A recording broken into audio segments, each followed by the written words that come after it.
지난주에는 동계수련의 주제였잖아요. 동계수련의 주제 지난주 제목 뭐였죠? 제자도의 회복이었고요. 그 지난주의 제목이 혹시 뭔지 아시는 분 아실까요? 그 지난주. 네? 풍랑 속에서. 그 다음에요.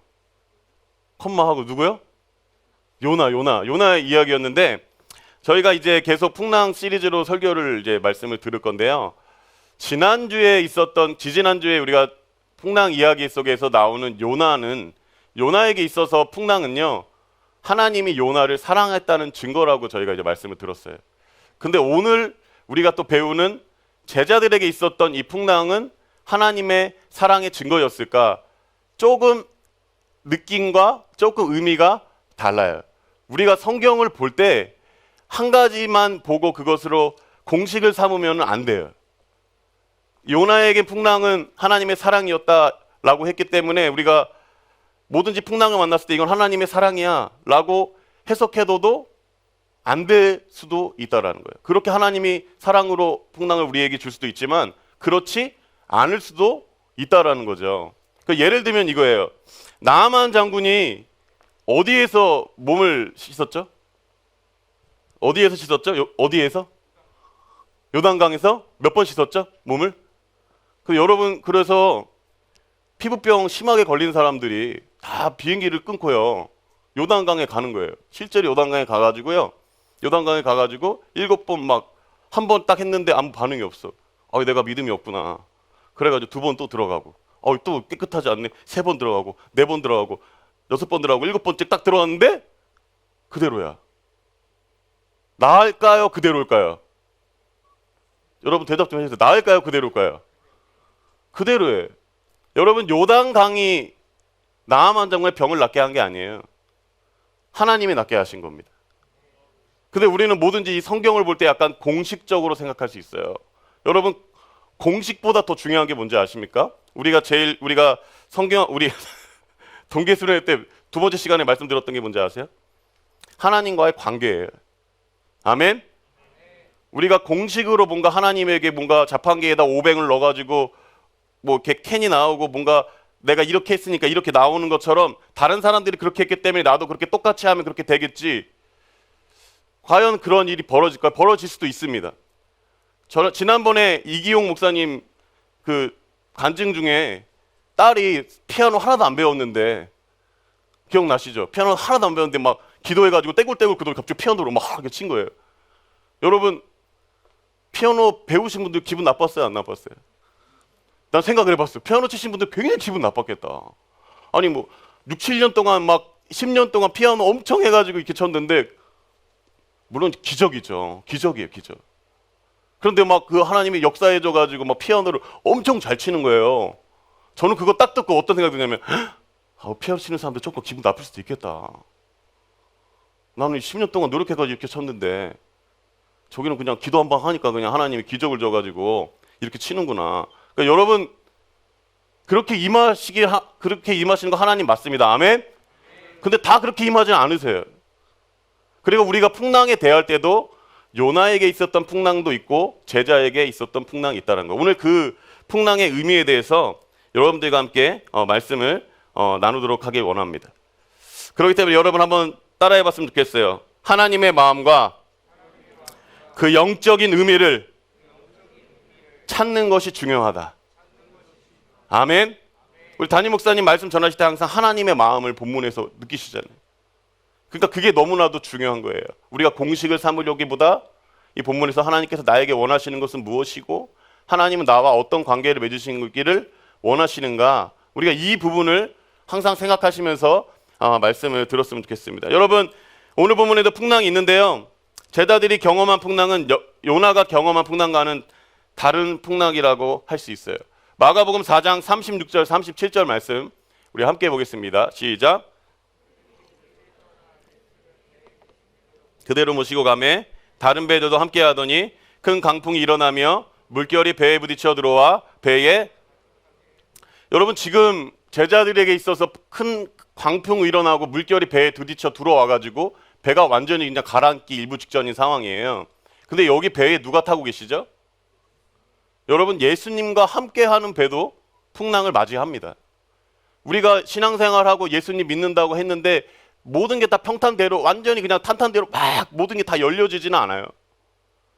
열려지는 사람도 있어요. 그래서 간증하는 사람들이 많이 있죠. 근데 그의 반면에 하나님을 믿었는데 예수님 믿었는데 길이 훤하게 열리지 않는 사람도 굉장히 많이 있다라는 거예요. 여러분 공감 많이 하시죠? 여러분 예수님 믿는데 여러분 풍랑 있잖아요. 예수님 믿는데 여러분의 삶 가운데 어려움이 있단 말이에요. 근데 이런 거는 우리가 어떻게 해석해야 된단 말입니까? 이 본문을 보면은 마가복음 8장에도 이 본문 비슷하게 돼 있거든요. 마가복음, 누가복음에도 이 동일한 본문이 있는데 조금 달라요. 근데 마가복음의 이 본문 앞에 패라그래프를 보면은 어떤 내용이 있냐면 8장 19절 20절 말씀인데요. 자, 한 서기관이 나와서 예수께 아뢰되 선생님이 어디로 가시든지 저는 따르리이다 그랬어요. 그러니까 서기관이 예수님의 제자가 되고 싶다는 거예요. 예수님 따르고 싶다라는 거예요. 근데 예수님의 대답이 20절이죠. 예수께서 이르시되 여우도 굴이 있고 공중의 새도 거처가 있으되 인자는 머리 들 곳이 없다 하시더라. 이렇게 얘기를 했는데 이거 거절이에요, 승낙입니까? 이거 뺑뺑 돌려가지고 야 너 따라오지 마 이거예요. 근데 어떤 사람은 서기관은 예수님을 따르고 싶었을 때 예수님이 no 이랬단 말이에요 지금. 근데 다음 구절 한번 보시면은 21절 한번 보세요. 근데 제자 중에 또 한 사람이 이르되 주여 내가 먼저 가서 내 아버지를 장사하게 허락하옵소서. 그러니까 제가 주님을 따라야 되는데 지금 제가 할 일이 있어요. 저 아버지 지금 장례를 제가 치러야 됩니다. 그러니까 여러분 우리가 하나님을 따르려고 그럴 때 우리를 막는 게 너무나도 많이 있잖아요. 굉장히 많이 있어요. 여러분 저는요 선교사님들이 굉장히 위대하다고 생각해요. 우리 여기 목숨 걸고 여기 오셔가지고 순교한 선교사님 대단하다고 생각해요. 저는 선교사님도 대단하지만 가족들이 더 대단하다고 생각해요. 제가 만약에 선교를 간다 그러면은 가족들이 아마 좋아하지 않을 것 같아. 아마존에 막 간다 그러고 막 이러면은 물론 너무나도 놀라운 일이지만 이 가족들이 꼭 가야겠냐? 그럴 수 있잖아요. 이 국내에서 목회할 수 있는데 왜 꼭 굳이 거기에 가야겠어? 고생을 해야겠냐? 선교사님 고생하는 거 많이 보지 않았냐? 여러분 그런 일들이 많이 있잖아요. 그래가지고 예수님 따르는데 이 제자도 지금 당장에 못 따르겠다는 거예요. 따르긴 따르겠다는데 당장에 못 따르겠다고 지금은 못 가겠다 얘기했는데 예수님이 딱 그런 거예요. 너는 나를 그냥 따르라는 거예요. 그래서 탔어요. 그래서 여기가 지금 여러분 이 제자가 지금 갈릴리 바다에 이제 배에 올라탄 거예요. 이러한 제자들. 왜냐하면 지금 12제자 외에 오늘 마가복음 본문에 보시면은 자 마가복음 4장 35절 36절에 보시면은 36절에 보면 다른 배들도 함께 하더라 이렇게 돼 있거든요. 그러니까 제가 볼 땐 12명의 제자들이 탄 배도 있고 그 외에 다른 제자들도 아마 같이 탔던 것 같아. 왜냐면 이렇게 성경에 기록되어 있으니까. 우리는 그 렘브란트의 그림 보면 이제 하나만 되어 있지만 제가 볼 때는 그래도 다른 배들도 있었다는 거는 이러한 자들 아까 서기관 탈락되고 그러나 나는 아버지 장례 치러야 됩니다 하는데 예수님이 따라오라고 한 사람들이 아마 배들이 거기에 탔을 거란 말이에요. 근데 탔어요. 타서 선택을 받은 거죠. 어떻게 보면 선택을 받은 거예요. 예수님과 이제 함께 여행을 떠나는 거예요. 거라사 지방으로 이제 함께 가는 거예요. 그러면 이때가 아마 지금 35절 말씀해 보면 날이 저물 때인데 완전히 깜깜하진 않았을 것 같아요. 이따가 제가 그림을 하나 보여드릴 건데요. 완전히 깜깜하진 않고 어느 정도 이게 그래도 이렇게 보이는 시야일 것 같아요. 여러분 갈릴리 바다는요 보여요. 여기서 딱 섰을 때 저기 거라사 지방이 보여요. 이따 그것도 사진 제가 보여드릴게요. 보세요. 지금 선택받지 못한 사람들도 있었고 제자로 선택받은 사람들도 있었어요. 근데 선택받지 못한 사람들이 해변가에 서 있을 거라고 이렇게 잘 가 막 이러면서. 그러면 이제 예수님 배에 올라가지고 자 우리 가자 거라사 지방으로 가자 했을 때 제자들 선택받은 제자들 가자 한 사람들은 지금 거기 배에 탄 거예요. 배에 타가지고 이제 저쪽 지방으로 이렇게 가고 있을 때 여러분 그때 장면을 한번 보세요. 해변가에 있는 사람들이 배에 탄 제자들이 얼마나 부러울까요? 왜냐면 나는 탈락됐는데 저기는 선택받았잖아요. 그러니까 제자들이 엄청 부러운 거예요. 근데 제자들도 딱 어떻겠어요? 여러분이 제자들이 되어서 배에 탔다고 한번 생각해 보세요. 그리고 해변가에 사람들이 쫙 줄 서 있는 거예요. 서기관도 있었겠죠. 아 따르고 싶습니다 하니까 넌 안 돼. 그래가지고 저기 막 서 있어가지고 막 아쉬워하고 있는 거예요. 근데 여기 배는 이렇게 딱 떠나고 있을 때 얼마나 이게 얼마나 이게 기분이 좋았을까요? 아, 내가 선택받았구나. 근데 무슨 일이 있었냐면 마가복음 4장 37절에 보면은 큰 광풍이 일어나며 물결이 배에 부딪혀 들어와서 배에 가득하게 되었더라. 근데 이게 배에 딱 탔는데 바로 이 풍랑이 일어난 거예요. 이 선택받은 제자들 얼마나 깜짝 놀랐을까요? 예수님과 함께한 배에 지금 풍랑이 있었다는 거예요. 여러분, 예수님과 함께 하는 배도, 예수님과 동행하는 우리의 삶에도 풍랑이 있습니다. 여러분 삶이 다, 모든 게 다 형통한 삶으로만 하나님께서 인도하여 주시지 않는다라는 거예요. 예수님을 믿는다고 갑자기 뭐 사업이 잘 되고, 공부를 못한 사람들이 막 평소에 삐뿔 맞은 사람들이, 여러분 뭐 성적 잘 중요하지 않겠지만 공부 못한 사람들이 갑자기 공부를 잘하게 되고 막 머리가 좋아지게 되고, 그런 일은 거의 없잖아요. 있나요? 여러분 손 들어보세요. 내가 빗불 맞았는데 예수님 믿고 그 다음날 시험 봤더니, 그 다음 학기 시험 봤더니 내가 A뿔 됐다. 여러분, 예수님이 뭐 여러분 A뿔 맞게 해주려고 예수님이 여러분들 구원한 거 아니잖아요. 맞죠? 근데 가정형편도 뭐 갑자기 좋아지는 게 아니에요. 왜냐하면 여러분, 그거는 예수님 믿는 본질이 아니에요. 실망하지 마세요. 지난주에 제자도의 회복 제가 말씀드렸죠. 저도 여전히 물질에 대한 어려움이 있어요. 물질 없는데 어떻게 살아요? 서기관들이 비웃었다 그랬잖아요. 그 바리새인들이 비웃었다 그랬잖아요. 중간에 딱 그 구절이. 그게 우리의 마음이거든요. 물질 없으면 당장에 못 사는데 어떻게 살 수 있냐 이거죠. 근데 예수님은 영생의 가치를 네가 아느냐, 영원한 삶에 대해서 네가 아느냐, 오늘 찬양의 가사처럼 하늘 소망을 네가 정말 품고 살고 있느냐, 우선순위가 어디 있느냐, 이거를 물어보고 있는 거잖아요. 그러니까 우리가 예수님과 함께하는 그 풍랑에서도 여러분 어려움이 있을 수 있습니다. 그렇지만 여러분, 우리는 본질을 놓쳐서는 안 되는 거예요. 본질을 놓쳐서는 안 돼요. 자, 한번 보시죠. 여기 해변가에 있는 사람들인데 갈릴리 바다 사진 한번 보여드리죠. 여러분 저렇게 돼 있어요. 보일까요? 안 보일까요? 보이겠죠. 보이는데 이제 그 바닷가에 있는 사람들이, 배에 탄 제자들이 이제 갑자기 안녕 막 이제 안녕하거나 막 배가 아팠겠죠. 근데 여러분, 이건 제가 조금 상상력을 동원해서 하는 거예요. 사실 이 본문을 가지고 제가 수요예배 때 설교했었어요. 몇 달 전에 했는데 지금 그때랑 조금 완전 그냥 다릅니다. 아예 제가 설교 방식이 똑같은 본문인데 다르게 설교할 거예요. 이거 성령님이 그렇게 또 인도하시는 거예요. 아멘. 똑같이 설교 안 하나님, 성령님이 이 똑같은 본문도 어떻게 이렇게 또 설교하게 하시는가? 놀라운 것 같아요. 그러니까 지금 배에 탔는데 풍랑이 딱 불었어요. 근데 전세가 역전이 된 거죠. 이제는 해변가에 있는 사람들이, 여러분이 조금 가다 보니까 배가 막 풍랑에 막 이거 배가 막 이렇게 된 거예요. 막 배가 막 물에 막 가득 차가지고 배가 완전히 지금 막 가라앉으려고 하고 있는 거예요. 그때 해변가에 있는 사람들이 뭐 서 있었던 사람들도 있었겠고, 뭐 집에 간 사람도 있었겠지만 뭐 서 있었겠죠. 그 사람들 입장에서 우리 상상력이에요. 이야기에. 그 사람들이 딱 봤을 때 어떤 마음이 먼저 들었겠어요? 내가 저기 안 탄 게 다행이다. 내가 저기 안 간 게 다행이다. 내가 선택받지 않은 게 다행이다라고 생각했겠고, 제자들은 어떻게 생각했겠어요? 저기 있는 사람들이 부러운 거예요.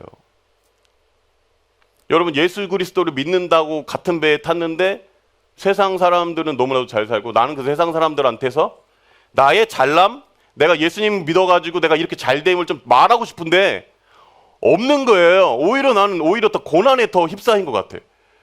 뭔가 내가 사업이 잘 되고 좋은 직장에 들어가고 내가 잘 살고 하면은 믿지 않는 친구들에게, 야, 내가 예수님 믿었으니까 이 정도 됐다라고 얘기할 수 있는 뭔가 건덕지가 있어야 되잖아요.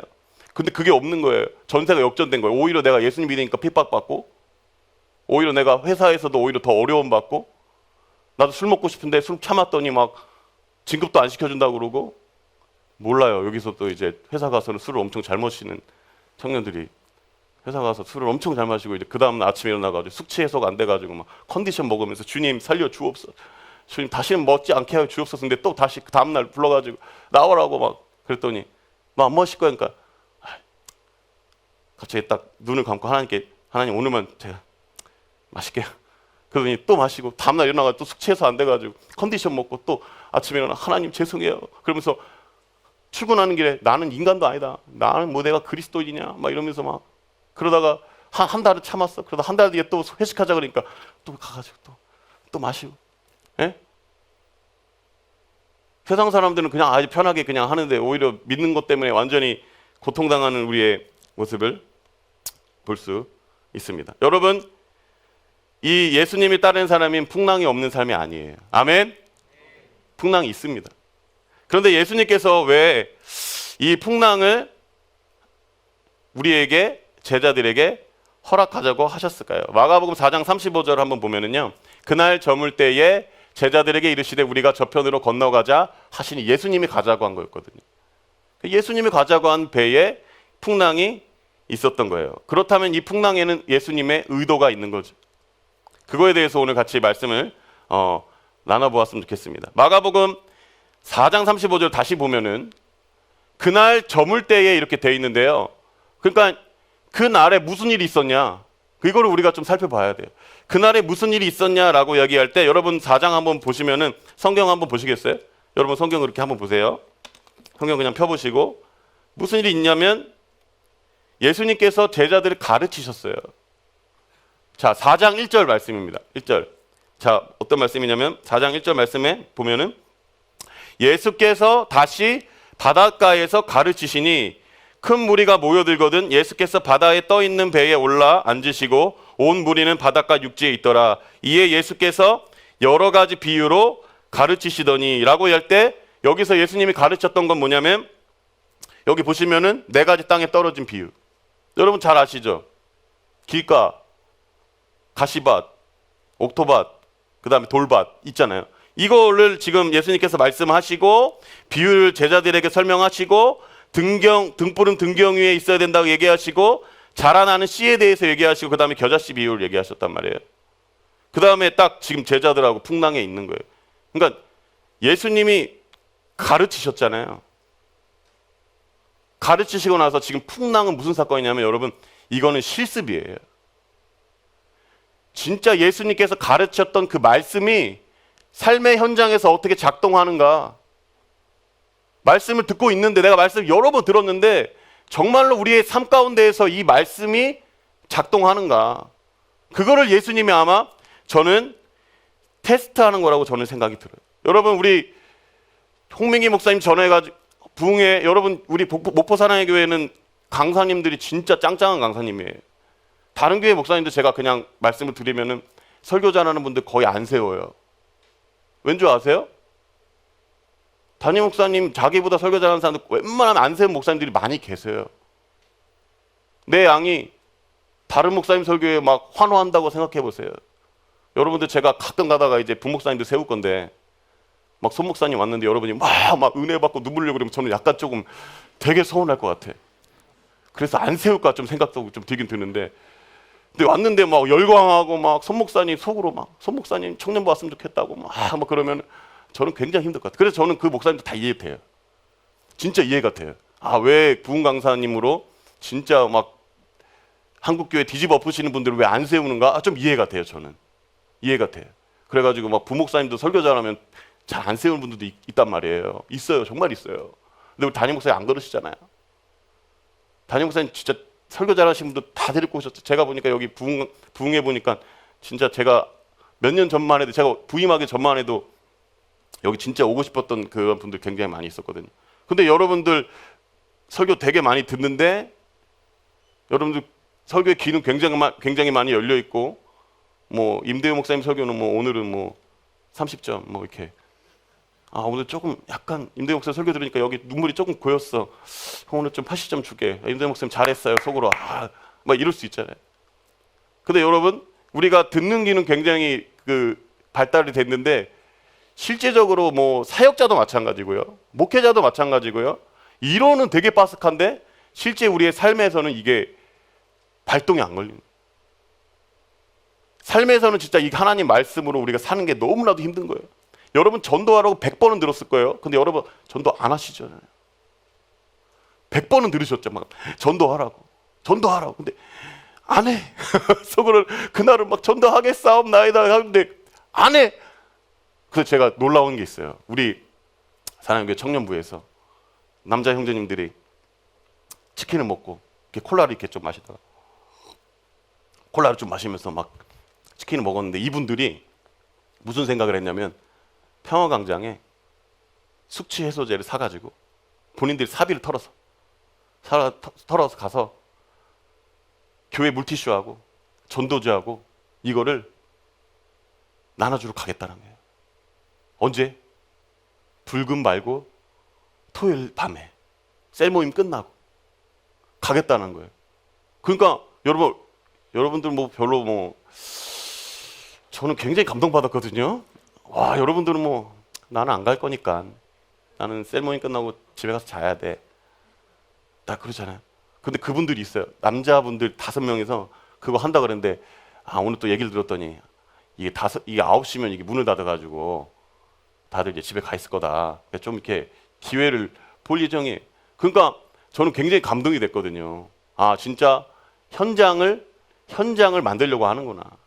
내가 하나님의 말씀을 들었으면은 실제로 이 삶의 현장에서 이 말씀을 내가 순종할 때 정말 역사하시는 하나님을 우리가 경험해야 되는데 정말 그거를 몸부림치는 모습을 제가 보면서 사역자지만 굉장히 존경스러워요. 너무나도 존경스러워요. 그분들 이름 밝히진 않을게요. 나중에 저한테 개인적으로 물어보시면은 제가 말씀드릴게요.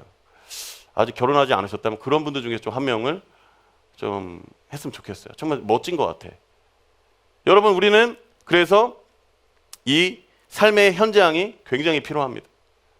제가 좋아하는 목사님 중에 팀 켈러 목사님도 제가 팀 켈러 목사님 논문을 썼어요. 설교 방법론을. 그러니까 팀 켈러 목사님이 왜 설교가 호소력이 있냐면 그분은 뉴욕 맨해튼 맨하탄 말고 맨해튼 여기에서 여러분 얼마나 포스트 모더니즘 그 문화에 완전 찌든 사람들이잖아요. 다 그쪽 뉴욕은 지금 여기보다 훨씬 심해요.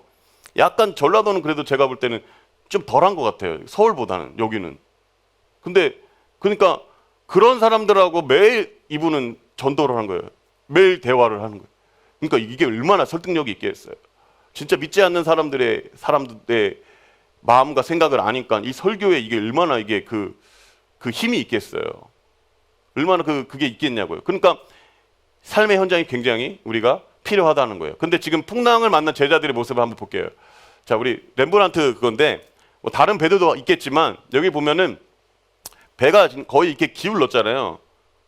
여러분 바이킹 타보셨죠? 거의 이제 끝장나는 거예요. 여기는 그냥 거의 끝장났다 생각했을 때 렘브란트가 뭐 빛의 마술사 뭐 이렇게 얘기하더라고요. 그러니까 지금 빛으로 딱 있는 부분하고 이제 어두운 쪽으로 이렇게 쫙 나눴는데 보세요. 풍랑이 딱 부니까 어떤 반응이 오냐면 왼쪽 편을 좀 다시 한번 다음 사진을 보여주시면은 이 사람들은 엄청 이제 본인들의 힘으로 막 이 풍랑을 이겨내려고 하는 거죠.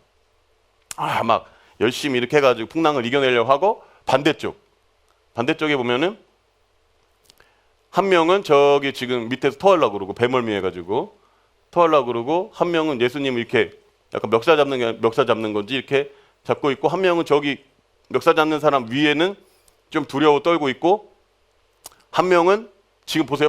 저기 토하고 있는 위에 바로 저기 보이시나요? 이렇게 하고 있고. 보이시나요? 한 명은 기도하고 있고 여기에 렘브란트가 있어요. 여러분 렘브란트가 누군지 아십니까? 맞춰보세요. 제가 그러면은 문화상품권 5,000원 드릴게요. 개인 사업. 자, 렘브란트가 어디 있을까요? 렘브란트. 뭐 5,000원 작다고 안 받으시겠다는 거예요? 스타벅스 쿠폰. 누구요? 어디? 제일 왼쪽? 하얀 옷이요? 땡. 정재원 형제님. 예? 토하는 사람? 땡. 왜 또? 어차피 또. 자, 스타벅스 쿠폰. 별로 안 땡기나요? 자. 옥석 선생님. 선생님이래. 옥석 형제님. 지수 자매님. 가장 오른쪽에 이게 이렇게요? 못 맞추시네요. 한 명만 더 기회 드릴게요.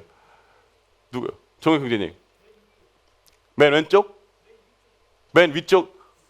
이렇게?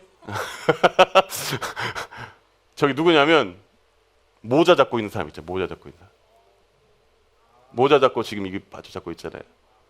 여러분들 이것도 뭔가 의미가 있어요. 지금 배가 지금 뒤집어지려고 하는데 자기 머리 날리는 모자가 중요해요? 저는 중요할 수 있을 것 같아요. 저도 약간 그 머리가 약간 망가지면 별로 안 좋아하니까 저도 그래서 물스프레이를 쓰는데 강원도 바람에도 이게 흔들리지 않는 겁니다. 강원도에 태풍이 불어도 머리가 그대로 다 이렇게 정해져 있어요. 그래가지고 어떤 누가 이렇게 목사님 맨날 머리 깎으시냐고 그러시는데, 예, 굉장히 중요하죠. 그러니까 바람 불 때도 머리 모자 잡고 있는 지금 렘버란트 이런 모습인데 여러분들은 어떤 모습일 것 같아요? 여러분들은 풍랑을 만날 때 어떤 모습일 것 같으세요? 마가복음 4장 37절에 보면은 물결이 배에 가득하게 되었더라. 그러니까 물이 배에 완전히 가득하게 돼서 배가 완전히 가라앉기 일부 직전이에요. 그때 이제 어떻게 됐냐면 38절에 보면 제자들이 얘기한 거예요. 선생님이요, 우리가 죽게 된 것을 왜 돌보지 않으십니까? 이거 약간 좀 따지는 거죠. 예수님, 왜 돌보지 않고 계세요? 얘기했던 예수님이 39절에 보면은 예수께서 깨어 바람을 꾸짖으시며 바다더러 이르시되 잠잠하라 고요하라 하시니 바람이 그치고 아주 잔잔하여 지더라. 잔잔해졌어요. 예수님이 바람과 바람을 꾸짖었어요. 그래가지고 잠잠해졌단 말이에요. 그리고 나서 예수님이 제자들에게 야, 어찌하여 이렇게 무서워하냐? 너 왜 이렇게 믿음이 없냐? 누가복음에는 믿음이 어디 있냐? 여러분, 문제가 있어요. 다음 문제 보세요. 문제 있죠?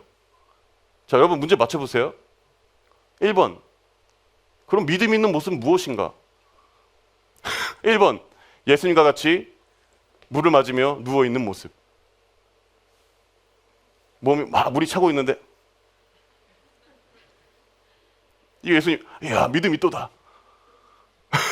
여러분, 이렇게 물이 이렇게 차고 있는데 꼴록꼴록꼴록 해가지고 갔어요. 믿음 있다. 예수님 옆에 누워있는 거예요, 같이. 막 예수님 누워있는 거 대단한 거. 난 예수님 누워있는 거 대단한 것 같아요. 여러분 예전에 어렸을 때 장난칠 때 막 애들 깨우려면 물 갖다가 올고 막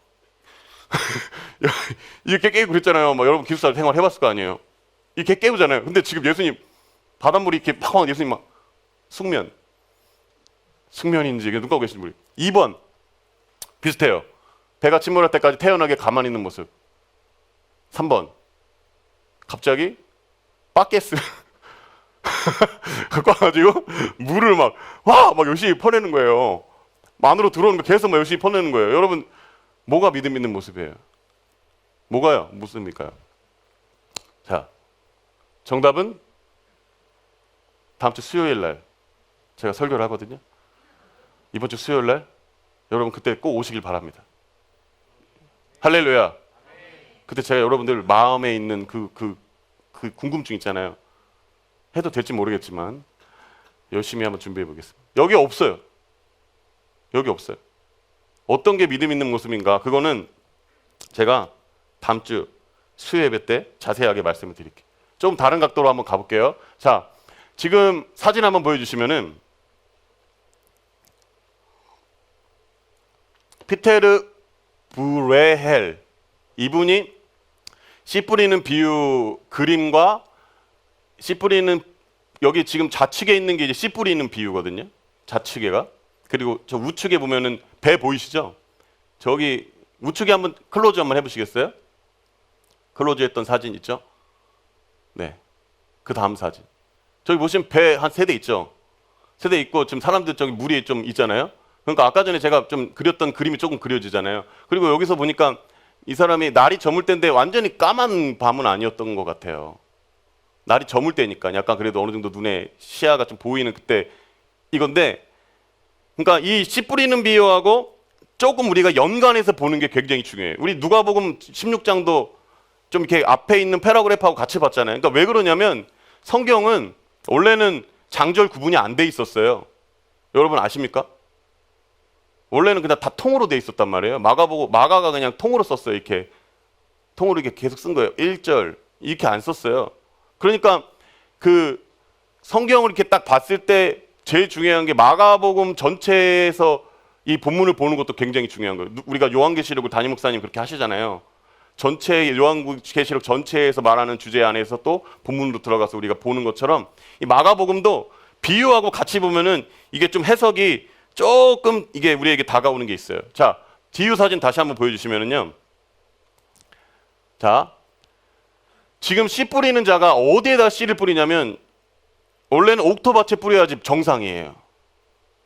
그게 정상이에요. 그게 관행이에요. 그게 맞는 거예요, 원래는. 근데 어디다가도 뿌리냐면 지금 돌밭, 길가, 가시밭에도 이렇게 뿌리는 거예요. 그 비유에 그렇게 돼 있잖아요. 뿌려졌으니까 이게 물어간 거 아니에요. 그러니까 거기다가도 이렇게 뿌리는 거예요. 그러니까 뿌리는데 이거를 지금 저기 해변가에 있는 사람들이 듣고 있는 거예요. 지금 거기는 현실이고 여기는 지금 비유 세계잖아요. 그 사람들이 지금 그 듣고 있는 거예요. 무슨 생각할까요? 아, 그런 어리석은 사람이 어딨냐. 무슨 씨를 왜 거기다가 뿌리고 앉아있냐. 그렇게 생각할 거잖아요. 배에 탄 사람이든, 배에 안 탔겠죠. 무리로 모여서 예수님이 가르치고 있으니까 4장 1절 말씀에. 그 사람들이 들을 때는 저거는 조금 이해가 안 되는데 왜 거기다가 뿌릴까? 그러니까 근데 뿌리는 거예요. 돌밭, 길가, 옥토밭, 가시밭에다 뿌리는 거예요. 왜 뿌렸을까? 여러분, 원래는 이 사람들한테 뿌려서, 원래는 여기다가 뿌려서는 안 되는 건데, 안 되는 거예요. 이거는 아예 맞지 않는 건데, 뿌렸다? 뭔가 의미가 있는 거죠. 마가복음 3장에 보면은 예수님을 보면서 종교 지도자들이 바알세불이다 딱 이렇게 얘기해요. 예수님 귀신의 왕이라 그래요. 그리고 여러분, 예수님 가족들이 예수님 완전 배척한 것도 아시죠? 뭐라고 한지 아세요? 가족들이 여기 3장에다 한번 보세요. 그러면은 미쳤다 그래요. 예수님한테. 가족들한테 미쳤다 그랬단 말이에요. 근데 이거를 저는 길가, 돌밭, 가시밭 이걸로 좀 그들의 마음 상태를 길가, 돌밭, 가시밭 상태라고 보면 예수님 그렇게 하면 안 되잖아요. 근데 예수님 그냥 그렇게 하셨어요. 그들에게도 그냥 말씀을 전하셨고 그들하고 마음이 안 맞았던 그때 피해가지고 자기 진짜 제자들에게 말씀을 전했지만 예수님 그들에게도 똑같이 동일하게 복음을 이렇게 말씀하신 거예요. 근데 다 그런 건 아니지만 놀라운 일이 있는 게 뭐냐면 여러분 종교 지도자 중에 예수님의 죽음까지 함께했던 종교 지도자가 있는데 니고데모, 아리마대 요셉 부자. 그 다음에 예수님의 최후의 순간에 하나님을 아들이라고 고백한 백부장. 완전 돌밭이죠. 그 사람들 뿌리면 안 돼요. 뿌리면 안 돼. 근데 하나님은 그러한 마음밭에 있는 자들에게도 기대와 소망을 가지고 그냥 예수님 뿌린 거예요. 뿌렸더니 이들의 결국 고백을 보세요. 옥토밭이 되는 거예요. 제자들도요, 예수님 형제들도요, 야고보는 야고보서, 유다는 유다서, 엄마는 마리아. 여러분, 어떻게 보면 길밭과 같은 그러한 밭에도 예수님은 기대와 소망을 가지고 씨를 뿌리는 거예요. 그런데 옥토밭으로 하나님께서 만드시는 거예요. 그들을 변화시키는 거예요. 보세요. 그러니까 지금 보세요. 이게 어떤 의미냐면 여러분 우리는 이 네 가지 비유를 보면은 옥토밭이 되어야 돼 라고만 해석을 좀 많이 듣잖아요. 당신 옥토밭이 되십시오. 그래야 열매 맺습니다 라고 듣지만 여러분 근데 여러분이 네 가지 밭의 비유를 딱 보면 여러분 마음에 돌짝 같을 때도 있잖아요. 저는 되게 공감하거든요. 내가 지금 길밭에 있다. 나는 지금 길밭이야. 나는 지금 가치밭이야. 뭔가 지금 내가 이렇게 자라야 되는데 안 자라. 왜냐하면 이 생에 뭔가 그런 것 때문에 막혀가지고 안 자라는 거예요. 그러니까 우리의 모습이 다 네 가지 밭의 비유가 다 우리의 마음이거든요. 근데 보세요. 이 풍랑 가운데에서 풍랑의 가운데에서도 이게 어떻게 해석이 되냐면 제자들이 이 풍랑을 만났을 때 어떤 제자는 길밭과 같은 마음이에요. 어떤 제자는 돌밭이에요. 말씀이 자라지 않고 풍랑을 만났을 때 다 그런 마음이에요. 근데 풍랑이 잔잔해지고 나서 이들의 고백을 한번 딱 보세요. 4장 41절 말씀이에요. 한번 읽어볼까요? 한번 읽어볼게요. 시작.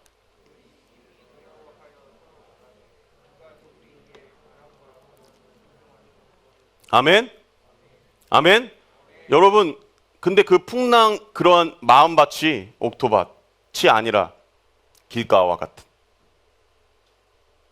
우리 그런 마음, 풍랑 만날 때 우린 길가 같고 돌밭 같고 가시밭 같고, 풍랑으로 인해서 내 말씀이 자라지 않고, 풍랑이 불 때 그냥 내 말, 하나님이 그냥 그 말씀 그냥 새가 와가지고 그냥 바로 길가에 있는 거 쪼아 먹는 것처럼, 이게 뭐 자라지가 않아요. 풍랑이 있으면 우리는 자라지도 않아요. 이게 돌밭에 있어가지고 이게 뿌리가 안 내리니까 이게 당연히 말라 비틀어지죠. 햇볕이 비치면.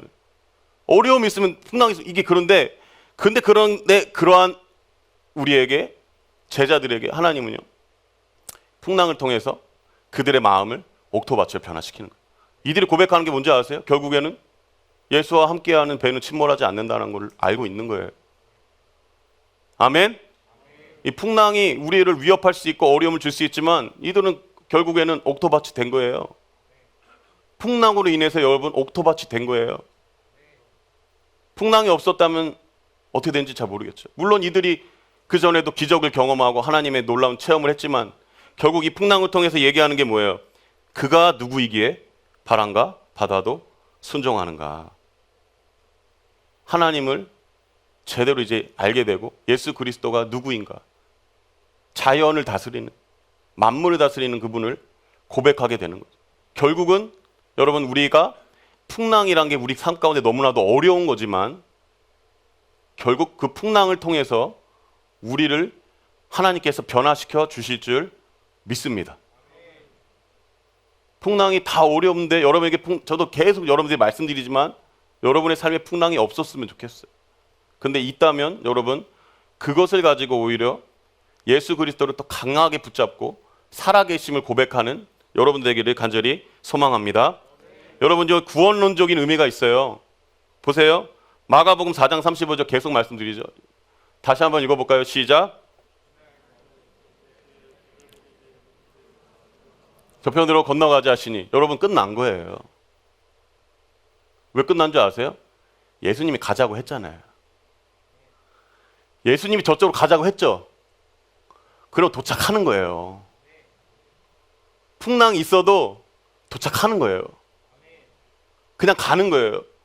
이거 구원론적인 의미예요. 예수님이 우리의 모든 구원을 완성시켰는데 우리의 삶 가운데에서는 죄와 싸워야 되는 게 있어요.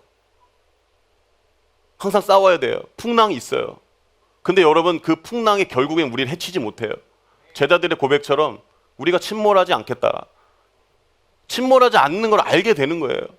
그러니까 우리는 항상 이 풍랑이 우리 계속 밀려온단 말이에요. 근데 그 풍랑이 우리를 해치지 못해요, 결국에는. 그러나 그 풍랑이 우리를 강하게 만드는 거예요.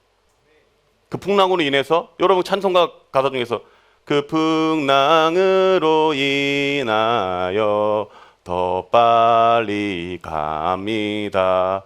풍랑으로 인해서 배가 더 빨리 간다. 여러분, 이 고백은 진짜 믿음의 사람의 고백이죠. 아무나 하는 고백이 아니에요. 그러니까 여러분, 하나님은요, 우리에 대해 기대와 소망을 가지고 씨를 뿌리고 계시는 거예요. 근데 우리가 그러한 풍랑으로 인해서도 결국에는요, 옥토밭으로 하나님께서 만드시는 거예요. 진짜 어려움 당한 자들을 진짜 하나님께서 강건하게 만드시는 분들 우리 많이 경험하잖아요. 여러분들 그러한 역사가 일어날 줄 믿습니다. 여러분, 이제 제가 다시 한번 우리 이야기가 화면을 다시 한번 돌릴게요. 제자들이 배에 타고 있는데 막 후회했을 거 아니에요. 저 해변가에 내가 있었어야 되는데 내가 왜 왔냐고. 해변가에 있는 사람들은 아이고 내가 안 탄 게 잘 됐다고 막 이제 그러고 있었는데 갑자기 여러분 풍랑이 잔잔해졌어요. 갑자기 풍랑이 잔잔해진 거예요. 오오오 이러고 있다가 갑자기 풍랑이 쫙 잔잔해진 거예요. 해변가에 있는 사람들은 풍랑이 왜 잔잔해진지는 몰라요. 근데 배에 탄 자들은 알아요. 왜요? 예수님이 한 걸 알아요. 함께 했기 때문에. 여러분, 이게 세상 사람들과 예수 안에 있지만 풍랑을 경험했던 사람들과의 차이점이에요. 우리는 하나님의 살아계심을 경험합니다. 여러분의 삶 가운데 하나님 함께 하십니다. 역사하십니다. 이게 세상 사람들과 우리와의 차이점이에요. 그래서 우리는 부러워하지 않아요. 하나님이 나의 삶에 역사하시고 나를 이끌어 주시고 지금 당장의 나의 기도 제목이 들어지지 않을지라도 하나님은 여전히 나를 붙드시고 나를 사랑하신다. 여러분, 이 사실을 붙들며 나아가는 우리 저와 여러분들에게 간절히 소망합니다. 하나님의 말씀을 이론적으로만 우리가 깨닫는 것이 아니라 삶의 현장에서 녹여내시는 여러분들 되길 간절히 소망합니다. 코로나 기간 가운데 여러분 무너지지 마시고요, 오히려 더 믿음으로 일어서시기를 소망합니다. 여러분, 네 가지 밭의 비유를 제가 마지막으로 적용점을 하나 드릴게요. 제자들에게 네 가지 밭의 비유를 얘기한 또 다른 이유가 하나 뭔지 아세요? 우리가 전도할 때 다 가시밭 같아요. 친척들 만나면, 여러분이 이제 명절에 친척들 만나면 여러분 진짜 싫잖아요. 못 얘기해요. 또 못 얘기해요. 솔직하게 얘기해 보세요. 결혼 안 하니? 제일 싫어하잖아요. 그러니까 안 가잖아요. 친척 집에. 지금 안 갈 거예요. 아마 대부분 안 가요. 뭐. 여러분 보세요. 결혼 안 하니 그러죠. 결혼했다? 뭐라는 줄 아세요? 애 안 낳니? 애 낳았어 하나. 둘째 안 낳니? 그 둘째 낳았어. 그럼 뭐냐면 애는 학교 공부 잘하니? 공부 열심히 하고 있습니다. 대학 잘 갔니? 이게 맨날 이게 계속 돌아가요. 이게. 그럼 나중에는 좀 더 나이 드시면 그 애는 결혼했니? 좋은 애랑 결혼하니? 걔는 손자는 또 애기 안 낳니? 이게 가기 싫어. 거기 가가지고 복음 전하기가 싫단 말이에요. 이게 무슨 보니까 다 돌밭이야. 내가 봐도 여기 달 돌밭이고 가시밭이고 그런단 말이에요. 이건 여기는 하나님이 구원 안 한 백성들이다. 입 다물고 있자. 야, 우리 친척들은 내가 여기는 그냥 가시 덩굴이다. 여기 안 된다. 여러분들, 이 비유는 무슨 말씀인지 아세요? 우리가 전하는 자들에게 옥토밭이 있다는 거, 반드시 있다는 거예요. 그러니까 제자들에게 얘기하는 거죠. 포기하지 말아라. 포기하지 말아라. 옥토밭이 있다. 하나님 말씀을 듣고 변화된 자들이 있다.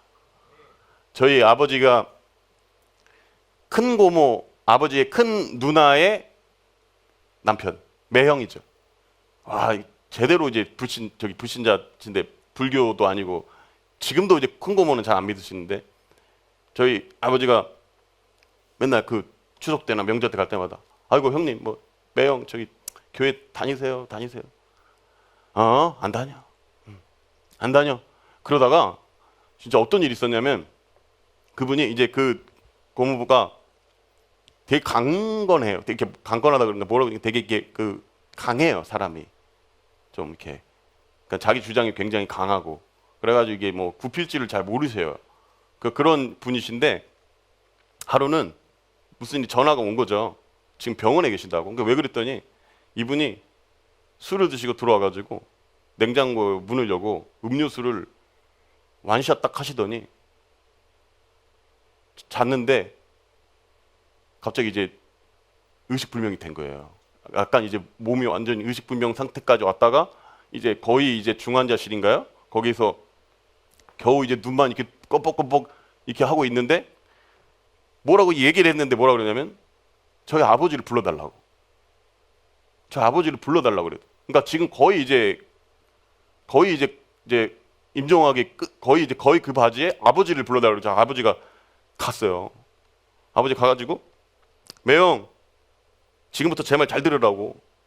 제 말 잘 들으세요. 그래가지고 예수님이 매형을 위해 십자가에서 못 박혀 죽으셨어요. 그리고 예수님이 매형을 사랑하세요. 매형, 예수님이 매형의 주인이 되길 원하세요. 구원자 되길 원하세요. 믿으세요? 막 이러니까 이제 막 눈으로 이제 껌뻑껌뻑한 거예요. 그러다가 기도를 하고 나서 딱 매형이 눈을 감고, 그때부터 이제 이 고모부가 그때 딱 이제 돌아가신 거예요. 근데 아버지가, 저는 그때 거기 없었는데, 아버지가 딱 하시는 말씀이 뭐냐면, 매형이 나를 기다렸다는 거예요. 아버지를. 그리고 이 기도가 끝나니까 매형이 눈을 감았다. 어떤 분은요, 이 매형, 이 큰 고모부처럼 거의 끝바지에 믿는 분들도 있어요. 그러니까 여러분, 끝까지 포기하지 마시고 복음을 전하세요. 제자들이 하는 얘기예요. 옥토밭이 있다. 너희들이 봤을 때 가시밭 같지만 옥토밭이 있다. 끝까지 복음을 전해라. 여러분, 이게 우리 명절에 해야 될 일이 좀 있습니다. 여러분 우리 하나님 붙잡고 풍랑 가운데도 강건하게 서시는 여러분들에게 간절히 소망합니다. 아멘.